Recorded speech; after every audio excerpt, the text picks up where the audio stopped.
Apat ang patay sa matinding pagbaha sa Valencia City sa Bukidnon. 6 na iba pa ang nawawala. Saksi si Cyril Chavez ng GMA Regional TV.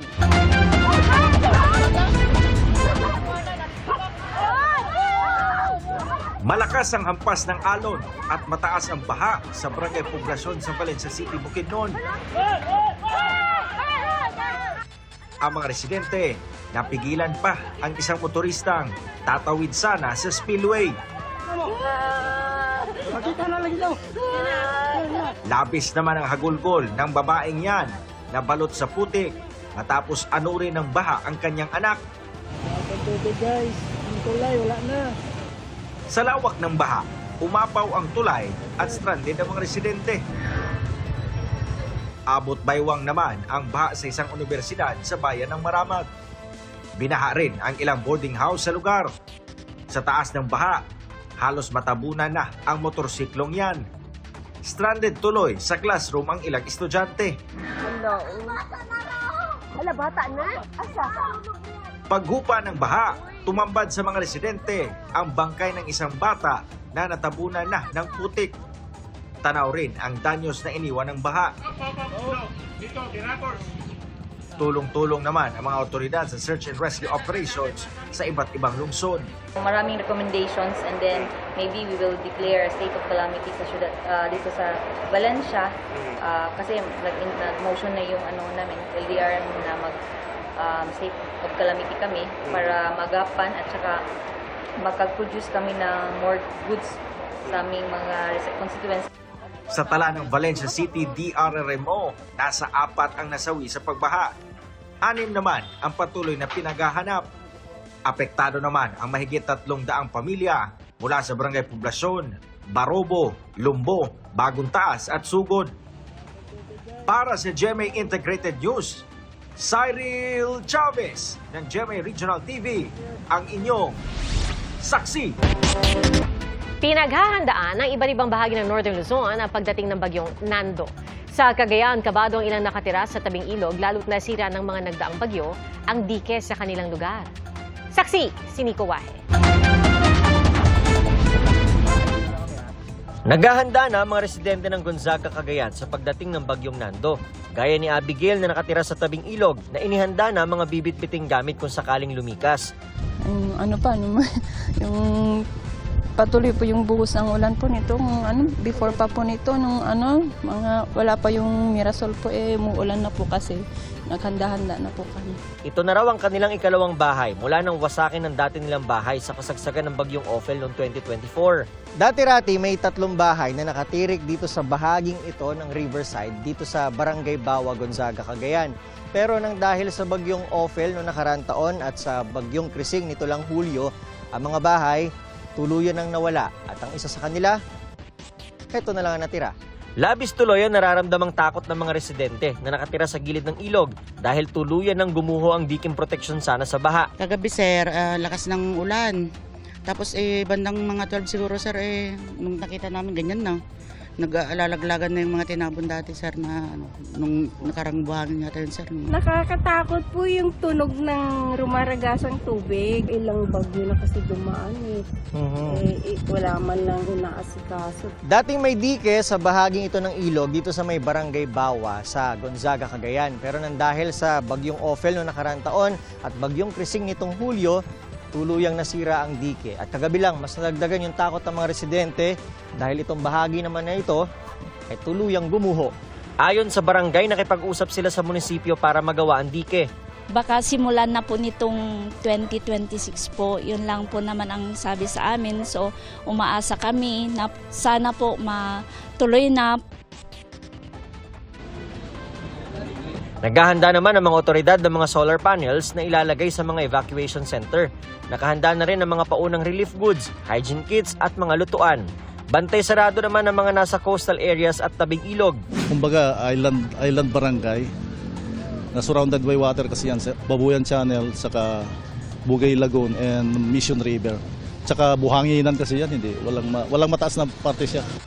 Pansamantala namang hindi madaanan ang Pinakanawan Overflow Bridge sa Tuguegarao City matapos bahain. Kaya inabisuan ng mga otoridad na dumaan muna sa mga alternatibong ruta. Umapaw rin ang tubig kaya binahari ng Anafunan Bridge sa Etiaga Isabela, gayon din ang Bukab Overflow Bridge. Nagkaroon naman ng clearing operation sa bayan ng San Agustin nang gumuho ang lupa sa Barangay Bautista. Sa bayan ng Cabatuan, inilikas sa Barangay La Paz ang mahigit 70 residente na nananatili ngayon sa evacuation center. Nasa 100 bahay naman ang binaha mula sa 6 na barangay sa Kasiguran, Aurora. Ang ilang kalsada nagmistulang lawa dahil sa taas ng baha.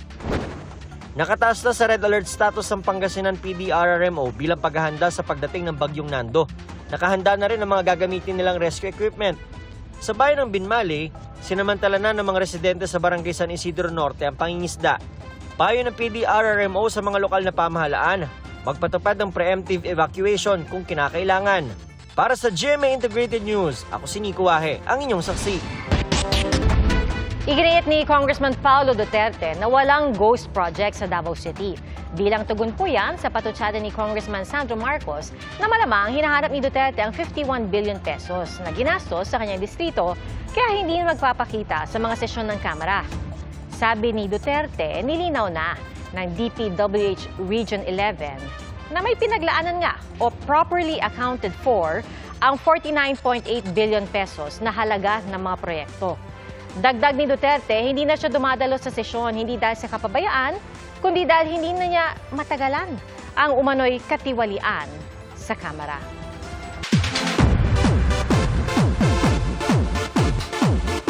Sama-sama ulit sa isang proyekto ang mga ex-PBB housemate.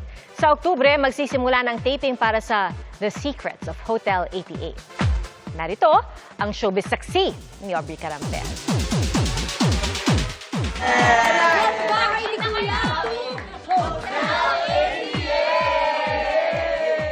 Muling magsasama ang Pinoy Big Brother Celebrity Collab Edition housemates sa isa na namang big collaboration ng GMA Network at ABS-CBN Studios, ang The Secrets of Hotel 88. Tapok dyan sina PBB big winners Mika Salamanca at Brent Manalo, Will Ashley, Ralph De Leon, Esmir, AZ Martinez, River Joseph, Dustin Yu, Bianca De Vera, Josh Ford, Kira Ballinger, at Cyril Manabat. Dream come true raw ito para sa former housemate. Lagi namin napag-uusapan na sana magkaroon kami ng teleserye na magkakasama together paglabas ng bahay ni Kuya. Now na nangyari na siya, nilook forward ko na talaga na mag-taping kami. Super blessed po and grateful na kami po yung tatrabaho po kami once again. Na-extend po kami. Kumbaga reunion yung nangyari. At para paghandaan ang bagong proyekto, sumailalim din sila sa workshop. Sobrang grateful kami na nabigyan kami ng chance na mag-workshop and matuto, i-unlock yung mga skills and mag-explore pa ng mga bagong techniques. Parang nakikita na po namin yung magiging dynamics namin kahit na parang teaser pa lang po siya sa magiging work namin sa lock-in. Para rin itong warm-up for when we shoot the show. Perfect casting nga raw kung ituring ni Mika ang project, lalo't komportable na sila sa isa't isa. Yung na-build po namin sa loob ng bahay ni Kuya, pwede po namin siyang i-showcase dito sa bagong palabas na po na to. Taos-pusong pag-ensayo para dito kasi yun nga daming kailangan maramdaman na emosyon, yun nga family drama, mystery, love, friendship, and a lot more. Excited na rin ang lahat na magtrabaho this time, hindi para ipakita ang kanilang totoong sarili, kundi ang kanilang galing sa pag-arte.